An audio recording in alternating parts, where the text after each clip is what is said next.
She broke into my house at 6:47 in the morning. No, not a burglar, my lovely HOA president. The door just bam flies open and there she is standing in my living room reeking of vanilla perfume with that clipboard clutched like she's ready to hand out parking tickets in purgatory. She flings a $500 fine at me for unauthorized window treatments. Doesn't even blink. Honestly, I think she enjoys tossing out violations more than most people enjoy birthday cake. Every week, like clockwork, she'd use her master key barge in and terrorize families just like mine. But you know what she didn't see coming? Me. I'm an electrician. Single dad. I work double shifts so my daughter might have a shot at Stanford. And I was done, just absolutely done, playing by Karen's rules. My coffee mug slipped out of my hand, crashed on the tile, and the echo felt like a gun going off. What happened after that? Well, let's just say Karen's world unraveled faster than an old extension cord. She ended up on the news sobbing in blue paint while the FBI carted her off, all because of a doorknob and a plan. Maybe you're sitting there wondering, what would you do if your HOA president kept breaking into your house? Let me tell you how this whole circus started. Name's Marcus. Marcus Rivera. I'm 45 union electrician. And yeah, I'm a single dad to the most stubborn, brilliant 16-year-old you'll ever meet, Sophia. She's all about those straight A's dreams of Stanford Medical School, you get the picture. This kid studies like her life depends on it, and honestly for us it kinda does. A year and a half ago we moved into this old ranch house, Meadowbrook Estates, Phoenix. 70s build, nothing fancy but solid bones. 280 grand. Every dime I had. The mornings used to smell like fresh drywall compound and too much coffee. Sophia's violin bouncing off bare walls while I patched holes and rewired outlets. Our little kingdom. Not perfect, but ours. Then enrolls Karen Whitmore, HOA president for 8 years straight. Nobody else wants the job because nobody else is that enthusiastic about policing mailbox heights. She's a real estate agent, drives a BMW with sold plates, lives in a mansion she didn't even earn, just inherited, and married to Jerry, a guy who apologizes for existing. No kids. Maybe that's why she treats everybody else's like parolees. She smells like vanilla perfume mixed with stale cigarettes. I swear you could smell her coming before you even heard her heels crunching the gravel. Second week after we move in, bang, here comes violation number 1. My pickup truck's against the rules. Not commercial. Mind you, just my old F-150 with a ladder rack. $150 fine. Gotta park it out of sight, she says, barely looking up from that precious clipboard. Then just click, click, click, she's gone. That sound haunted me. But that was just the first shot. The violation started piling up. Mailbox half an inch too low, $200. Grass an inch long, $150. Christmas lights up 3 days past the deadline, $300. Every violation delivered in person. Karen strolling into my home like she owns the place thanks to her master key. The real kicker. Next door neighbor Mrs. Patterson, 15 years, never a violation. The Johnsons across the street, spotless record. But every new family, especially if you're a single parent or someone who doesn't look like a Karen's idea of community, suddenly she finds problems everywhere. Sophia was the first to call it out. Dad, she keeps talking about people like us when she thinks I can't hear. That's when it hit me. It wasn't about the rules. It was about who Karen wanted living in her kingdom. Apparently a Mexican-American electrician raising his daughter solo didn't make the cut. The breaking point. 3 months in. Sophia's outside studying. It's 90 degrees inside, and I haven't saved up for AC repair yet. She's got her books on a blanket violin beside her. Karen shows up, her shadow swallowing the sun. Excessive use of lawn for non-recreational activities. $400. Sophia blinks, says, "Ma'am, I'm just children should study indoors. This isn't a library." She gets a lecture for reading books in her own yard. That night, Sophia asks Dad, "Are we the kind of people who don't belong here?" I wanted to put my fist through a wall. Instead, I started documenting everything. Every fine, every violation, every time Karen let herself in with that master key. Because now this was personal. Jerry, the husband, sometimes apologizes for her in the grocery store. "She's protecting property values," he mumbles. "Can't even meet my eye." Sure, Jerry. Protecting property values by beating up on a single dad and his honor roll kid. Sophia started calling her the vanilla vulture, especially after Karen swooped down during outdoor study time, ranting about excessive sidewalk chalk. It was hopscotch, for crying out loud. But here's what Karen didn't count on. I'm not just an electrician. I'm union. I know how to organize. I know how to fight. And I was about to teach this HOA queen exactly what happens when you mess with the wrong family. A few weeks after the study incident, Karen escalates garden genocide style. Sophia had this tiny garden: tomatoes, herbs, peppers. 94 square feet of happiness for my kid. Every morning before school, she'd water those plants like a scientist running an experiment. That garden was her therapy. Karen had other ideas. I'm on a job site when Sophia texts, "Dad, you need to see this." I race home to find a violation staked in our yard. Unauthorized agricultural activities. Non-native plants. Garden attracts vermin. $750 fine. Remove within 10 days or else. Sophia's standing next to her tomatoes, tears in her eyes. "Dad," she called our food vermin bait. That's when something snapped in me. See, you have to be calm in my line of work. One wrong move and you're toast. But seeing my daughter's dreams crushed by some power-hungry HOA president, that lit every fuse in me. Here's where Karen's first big mistake comes in. She picked a fight with a guy who actually reads the fine print. That weekend, I dragged Sophia to the county clerk's office. We dug through HOA documents for hours. My old union rep always said, read every contract like your life depends on it, because sometimes it does. 4 hours later, Sophia finds it, page 127, subsection 8C. Any fine over $500 requires 30-day written notice. Karen gave us 10. Rookie mistake. And buried in the rules, gardens under 100 square feet, totally legal if for food or cultural reasons. Ours is 94. Monday, I file an appeal, photos, measurements, the works. I'm feeling good. Next thing, Karen calls an emergency board meeting. The community center smells like burnt coffee and broken dreams. Karen's got her 2 cronies, Bill, retired bank manager who follows her around like a lost dog, and Sandra, her real estate friend who owes her a favor.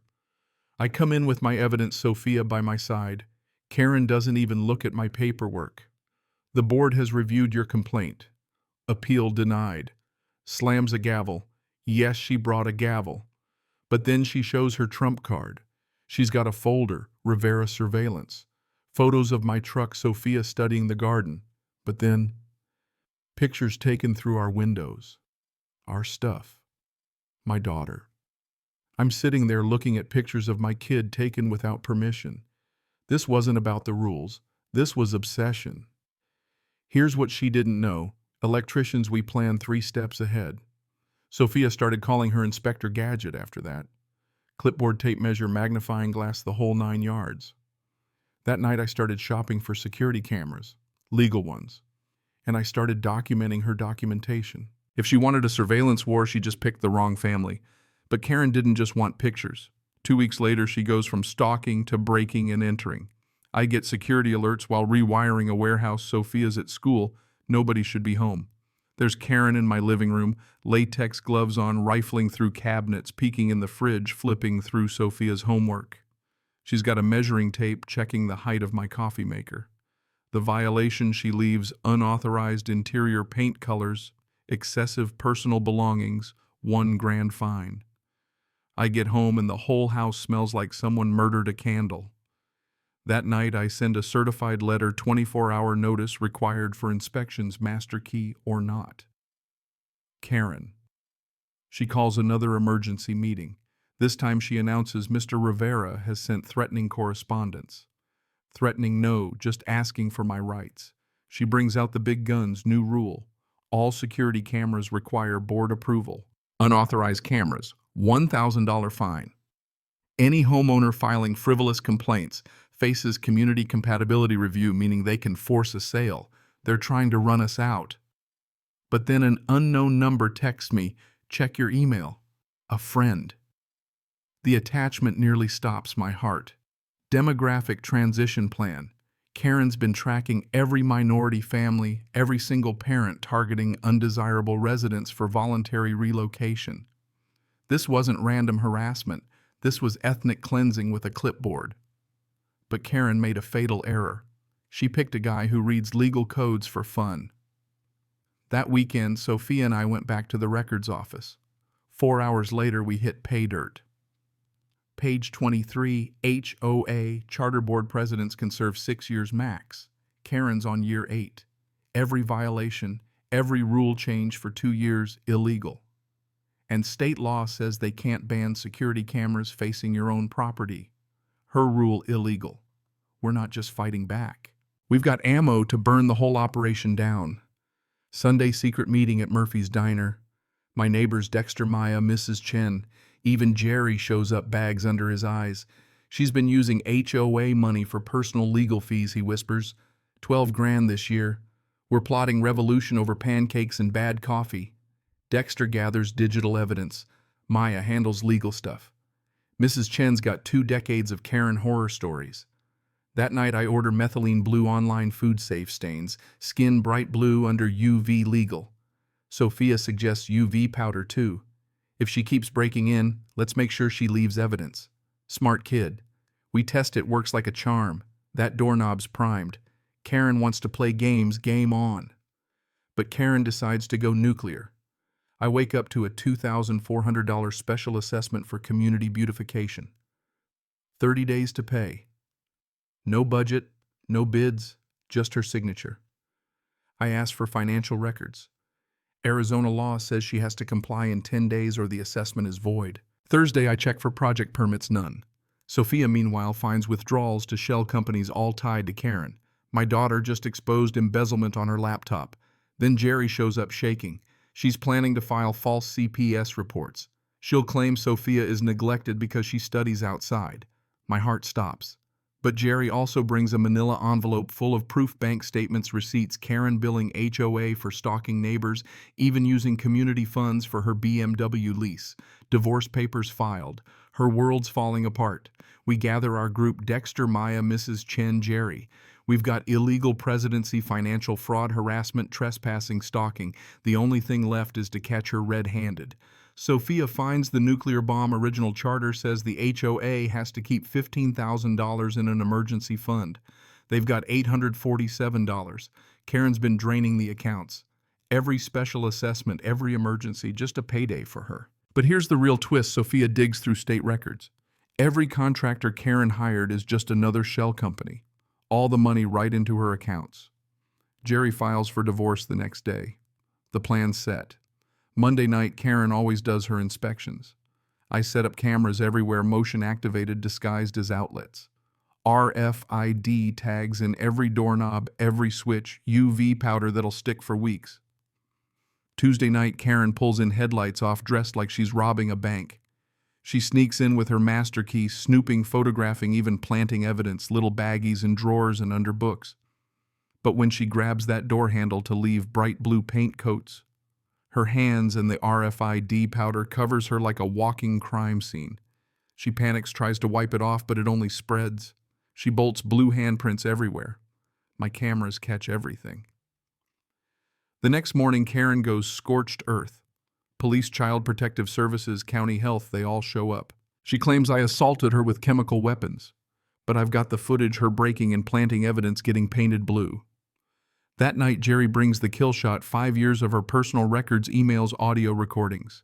She admits to everything: break-ins, planted evidence, even planning to frame Sophia for drug possession. Friday's emergency HOA meeting is a circus.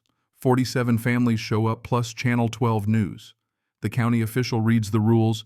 Karen's presidency is illegal, her fines invalid. I lay out the evidence: embezzlement, stalking, coordinated scams in multiple communities. And then Jerry's recording Karen plotting to destroy my family for money. One by one, the neighbors stand up. Harassment, threats, intimidation. Maria, the county official, announces a criminal investigation. Karen tries to run but leaves blue handprints on the exit door. The sheriff's deputy stops her in the parking lot. 2 weeks later, Karen's gone. House for sale, real estate office closed, bank accounts, frozen, probation for 5 years, lifetime, HOA ban. All those fines refunded with interest. Jerry keeps the house. The neighborhood comes alive. Potlucks, kids playing laughter instead of fear. Sophia gets a scholarship funded by recovered money, goes to Stanford. Mrs. Chen's dumplings replaced the smell of vanilla perfume. Sometimes the smallest act of resistance can spark the biggest change. Karen thought she owned our community. She forgot bullies only have power when good people stay quiet. We chose to get loud.